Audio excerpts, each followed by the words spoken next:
And then, so we're recording now, and I will send you the link to the YouTube video where I'll upload the Zoom recorded session in case you want to look at it. I hope you can hear me okay. I got my fan running in the background. I don't suppose it bothers you or you hear it very much at all. If it does bother you, let me know and I'll turn it off. Okay, so I want to talk, and I want to talk about your paper, and so here is your midterm, and so let me share the screen so that we can go over this together, and so you can see it here, and then when we make any changes, I'll send this to you also as an attachment. So I wrote, of course, I understand everything that you write, everything that you try to communicate. It's just a matter of trying to polish your English to make it, your wonderful English, to make it even better than it already is. Simply because, we can always improve, and, and that's something I can offer as a teacher and as a native speaker. So, the fact, and I think the best way to teach English is writing is to let the student decide how they want to say it. So that means I offer two suggestions that either one is okay in selecting how to rephrase something a little more closer to standard English. But either one is all right, but I want you to choose one. I don't want to just tell you how I think, I would write it, how, you should think about it. So, or you can do whatever you want, but the point is that that's why I always wrote two suggestions, because I wanted you to choose one or something else. It's up to you. So you write, I believe that national identity is more important than European identity for the modal citizen of the, okay, so, the definite article, you need the definite article. That's something typically that Korean students, if they have an issue, that's one of the issues that they forget to say, the European Union. The European Union. So it should be the European Union or the EU. You don't have to put a definite article, the, in front of a word if you use the word as an adjective. So if you want to talk about European Union politics or European Union policies or European Union member states or European in general, you might not need the, but you typically do when you identify the European Union, right? So, and you can choose either one. I mean, I'm not, you can say the European Union or the EU, it's up to you.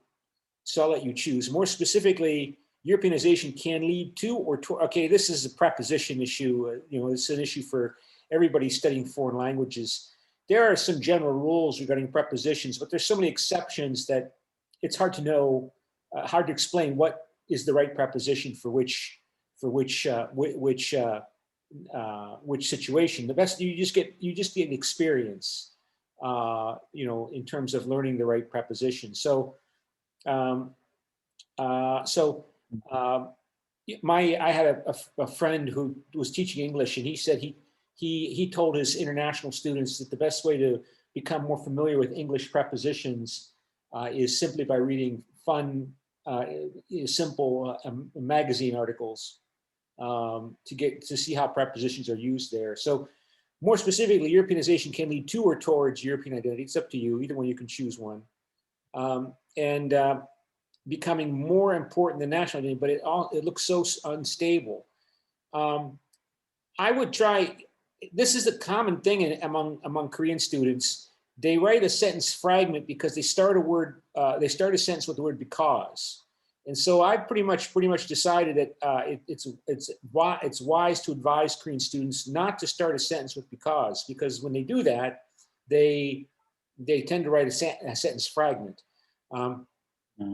So I said, just crossed it out. There are some cases which some modal citizens accept Europeanization as a threat in regard to, or in a threat to. Either one's okay. Okay, so I'll let you choose. And then also, so that's why I say, avoid starting a sentence with the word because, and here, and it means this is not always so what does this refer? This is an adjective. The word this is an adjective, so it should have a noun to modify. This what, in other words? This what? This what? Can you tell me?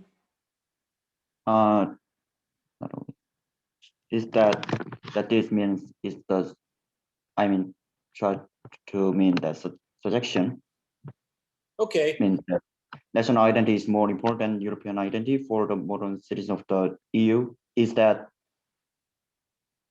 is the what I meant, So it what I want. means, okay, so you mean this, uh, uh, this, that means, yeah, that means national identity. Yeah, so you're Yeah, saying, yeah, that is okay, the whole sentence you gave us as a okay, subject. okay. Uh, okay, something like that. So I'll let you clean it up, okay? And so I'll just highlight that so that we've gone through it. Is not always a true or a factual proposition. So, you know, here you have an indefinite article, or a true or a factual proposition. Either one's okay, but you need a, you need an a here, right? So first, Poland is a or one. You know, either one, but something needs to be there. A or one good example for supporting pro. Poland's citizens or Polish citizens. Which one do you prefer? Okay. You know, either one. Poland citizens or Polish citizens are supporting more these. You know, again, there should be some kind of definite article here. These European institutions or the European EU institutions. You know, either one is okay. Then the or their Polish government. Yeah, I mean, that's an interesting point you make, because other people pointed out from that chapter, the comment that we also see that even though the many people, not just in Poland, but like in Italy or West European countries like Italy or Greece, for example, that even though people in those countries might not have a great deal of knowledge or awareness, or have very little awareness actually of European Union policies and the elements in them, still they have a more positive image of the European Union and the institutions of the European Union as a positive image up here in their minds than they do of their own government. That they think that their government in Greece or their government in Italy or their government in Poland is weak and corrupt and backward and incompetent, and that Europe is somehow better than their government. And that, so even though they might not know much at all about European Union policies or institutions, they still have this really positive, romantic image of the European Union. The European Union is in some ways like medicine or therapy to repair or improve their weak home national governments. And you see elements of that throughout Eastern Europe, in particular, but also in Greece. You know, the Greeks just haven't, even though they've had to make great economic adjustments to European Union policy demands under austerity to receive what the equivalent of 350 billion euros in loans to save their financial banking sector rather than default on their loans. And they had to make all of these austerity cuts, and the Greek economy, not because of the European Union, but still the European Union is easy to target. The Greek economy contracted before COVID, before the COVID-19 pandemic. The Greek economy had contracted by 25%. 1/4, according to some statistics. The Greek economy has gone into a deep recession that saw it fall by 25%. Yet the Greeks are committed to staying in the European Union and the Eurozone, because even though they're angry and hostile to the demands of Germany to, you know, make all of their economic changes and the like, they still have remained because they somehow believe that, or they have what we call in English an inferiority complex. And you see it in Italy as well. And that's one of the reasons why I think this new prime minister in Italy, Mario Draghi, he was the president of the European Central Bank during the sovereign debt crisis from 2010 to 2012. And he's already become something of a legendary figure, because He was the second. He was the second director, the second director of the European Central Bank in its history. It's new. It only started, I think, in 1999, and he was there during the sovereign debt crisis, and the European Central Bank played a really critical role in saving the Eurozone. And so he stepped down and he was replaced finally after all those years. I think he was there for 10 years, and he was replaced by Christine Lagarde, who was the former French finance minister, and then she became the new central bank director of the European Central Bank.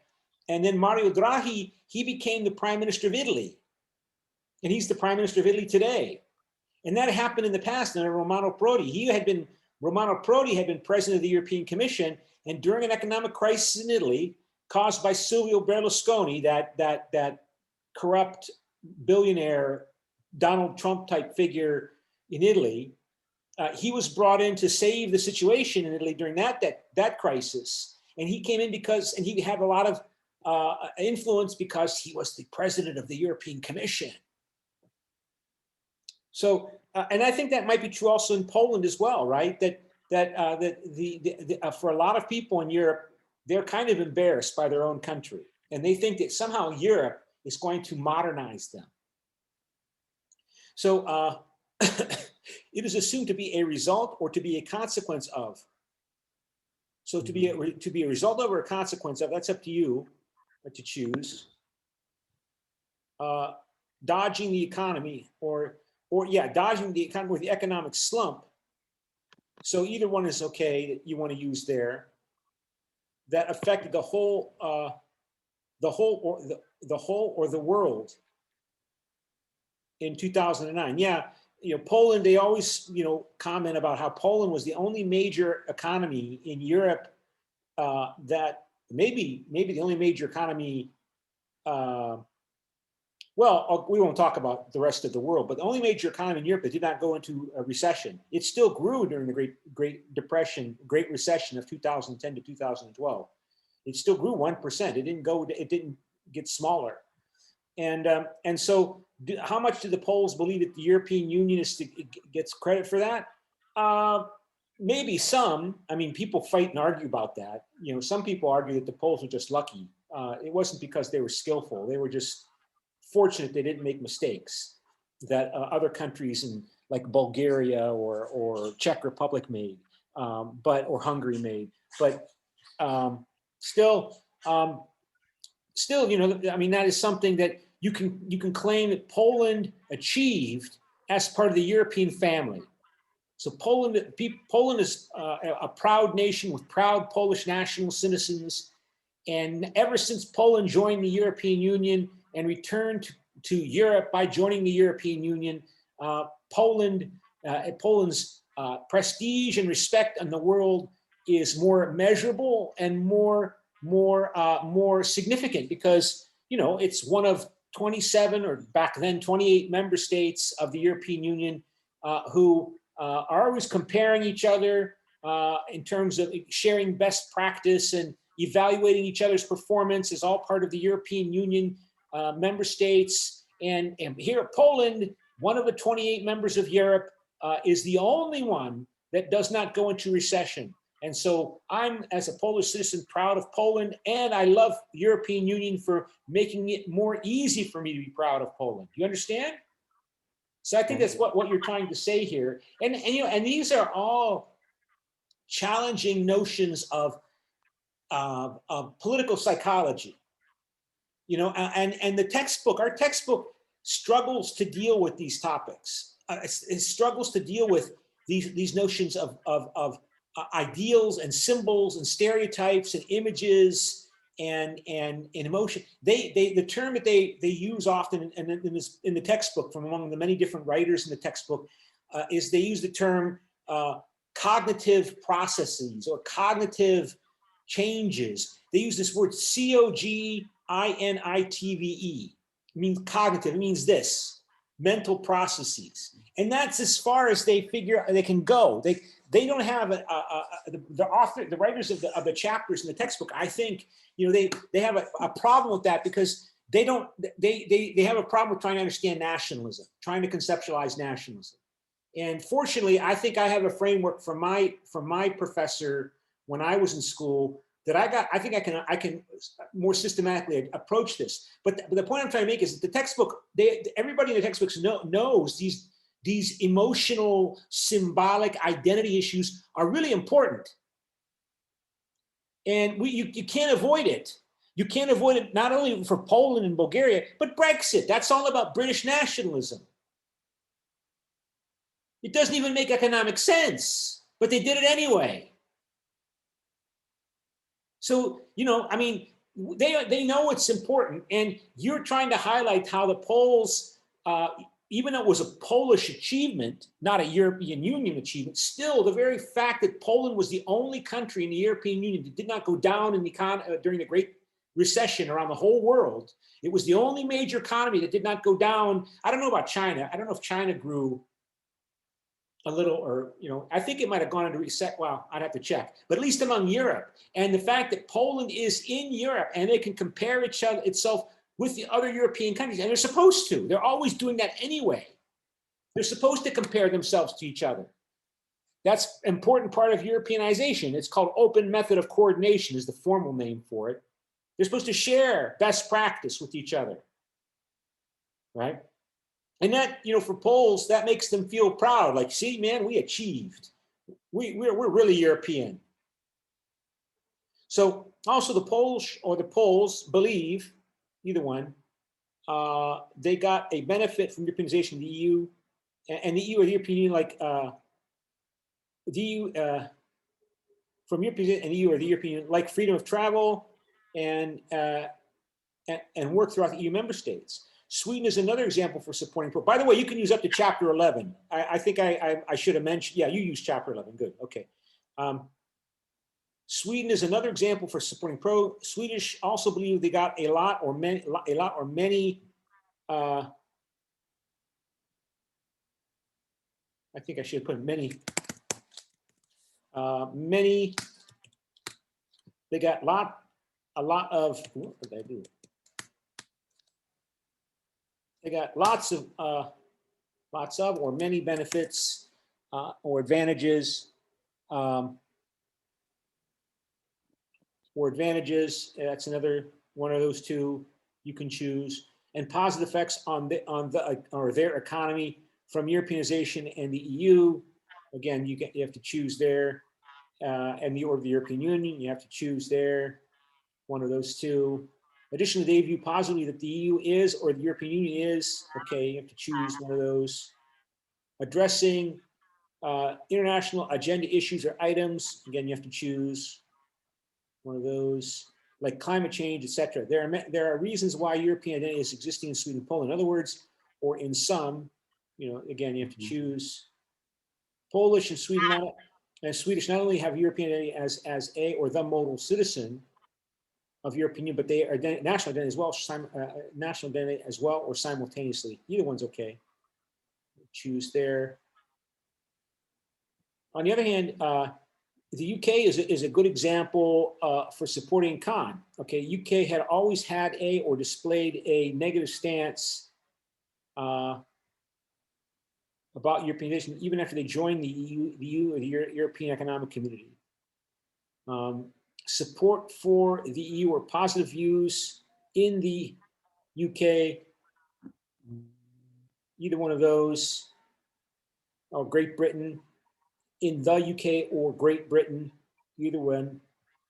Well, Great Britain includes, well, that's the name of the island where Scotland and England and Wales are located. It doesn't technically include Northern Ireland because Great Britain is an island. Northern Ireland is part of the next island, Ireland, right? But people often use them together, like they talk about Great Britain and London and UK. And you know, who knows what's going to happen with Northern Ireland? The UK agreement has decreasing or declining, has been decreasing or declining constantly. Yeah, I mean it varies. I mean I don't know. I mean, so many people were surprised by the Brexit vote. Jean-Claude Juncker, the president of the European Commission at the time, he claims he wasn't surprised, but because they have a uniquely different experience. The UK or Great Britain is a winner of World War II. And hegemony of Europe and geographically far away from other European states. Most of all, UK people believe they I said, do not use contractions in scholarly writing because contractions are a form of informal speech. I say that to you. I say, don't do that, which is do not do that. But we do it only in speech. You shouldn't use it in scholarly writing. Okay. Okay. Get enough benefit in relation to their or in comparison with their. So again, I'll let you choose. Paid allotment into the or for the EU, okay? In the end, the UK or London, and that's another way of saying UK, just talk about, mention the capital city, like London's view or Moscow's view or Seoul's view or Washington's view. In the end, the UK or London decided to leave the European Union, the EU or the European Union through its or following its 2016 Brexit vote. Because that was the Brexit vote was just an advisory function. The Parliament didn't have to leave the European Union because of the Brexit vote. But of course, politically, Parliament is the ultimate source of authority in Britain, not referendums. But I think that's an important point because certainly the Conservative Party. It looks like generally they were, well, they obviously the dominant politically prevailing view in the Conservative Party in Great Britain was that they should leave. There had been differences in opposition within the Conservative Party, but it got overwhelmed. But those people in the Conservative Party who supported the European Union, they were the ones who pushed out Margaret Thatcher in 1991, I think, or 1991. They pushed her out. The top leaders in the Conservative Party at the time, she was just one top leader, but she wasn't, there were other top leaders, and one was Michael Heseltine, and they pushed her out as leader of the Conservative Party, and that meant she couldn't be prime minister, and they pushed her out because she was too hostile to Europe, in their view. Still, she got pushed out, but still the forces she represented, the views that she represented, they still overwhelm people like Michael Heseltine and those others who wanted to stay in the European Union. And they could point to the Brexit vote. The people of Britain went out, so we're getting out. And the business people and the economists in Britain could say, but it's going to cost so much. We're going to say, no. We're out. So, another similar unique example for Khan is Spain. Spain supports EU powerfully because they also did not think that the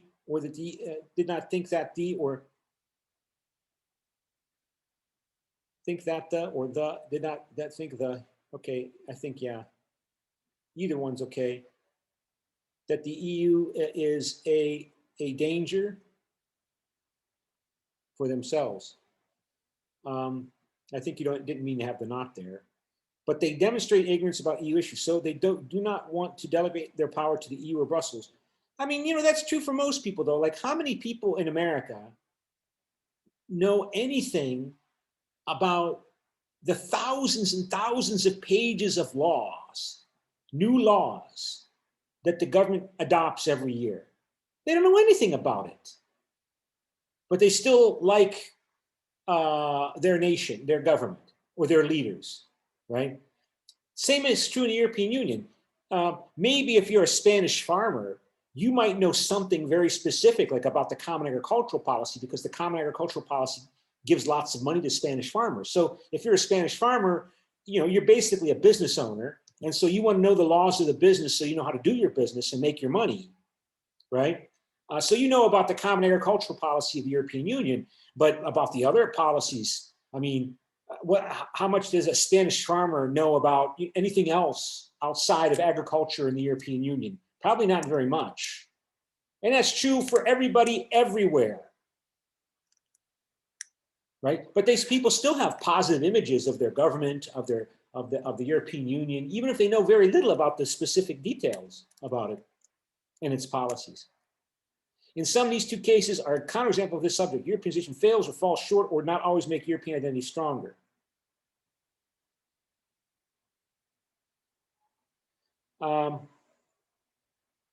Yeah, okay. What is the difference between the UK or Great Britain, Spain and Poland and Sweden? You, okay, choose there. Just like I mentioned in the, or within the first paragraph, it depends on whether or not the or these national citizens accept European Union and the EU and Brussels, okay?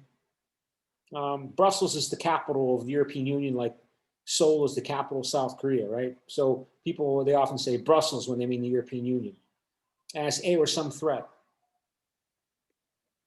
Either one's okay. Sweden and Poland believe they got benefits, advantages from Europeanization, and the EU, the European Union, and it is worthy. But UK does not, and Spain does not want the duties or the obligations for the EU. I mean, I think, you know, I mean, Spain is more positive about, much more positive about the European Union than the UK is.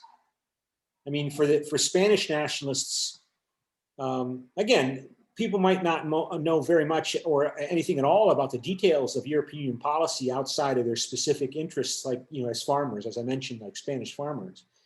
But Spain has a much more positive image about the European Union because the European Union helped stabilize their new young democracy. I wouldn't put Spain in the same category with Great Britain. I mean, Great Britain is more, you know, arrogant than Spain. Spain, the typical view in Spain is that they need the European Union. They need the European Union. The prevailing view in London, in Britain, is we do not really need to be in the European Union. We can do well without it. Spain, I don't think you find that in Spain. And I don't think you can even find that in Poland or Italy or Greece or anywhere else except in Britain because of their history. But if Poland and Sweden got damaged to harm to their economy and profited by something European, the EU, then I am not sure they always support EU and Europeanization. Maybe the UK or London is the example of this assumption or supposition, either one. Of course, this idea of European identity is building and developing historically many difficulties or crises, either one you choose, and phases or stages you choose, of ups and downs, and is compatible with national identity and European elite depends on it as a solution of the European or the EU's crisis. Yeah, I mean, it is an elite-driven project, and the British elite, they didn't support it because they can be nationalistic too. The British elite is much more nationalistic than the German elite or the French elite or the Italian elite or the Spanish elite or the Swedish elite or the Polish elite. In terms of this crisis you choose, Poland and Sweden can make a different choice compared to the UK or London. Maybe they will choose and try to find a breakthrough or a resolution of this crisis of or regarding Europeanization. But we all are or have are not or have not been sure about it. So that goes with have. We know there are existing counterexamples or counter cases. That is why I don't think Europeanization will always lead European identity becoming more important nationally for models in the European Union. So I think you wanted to cut out not there. Okay, you have any questions? No, I think. Okay, Thank so I will send you this. And let me close it and open up my email account here and reply and go like this and go up here and go here and go like that. And here it is. And like I said, I will upload the recording on YouTube and send you the link when it's ready. Okay, in case you want to look at it. So otherwise, then I'll stop recording. I'll stop the meeting. Okay. Okay. Thank you. Bye.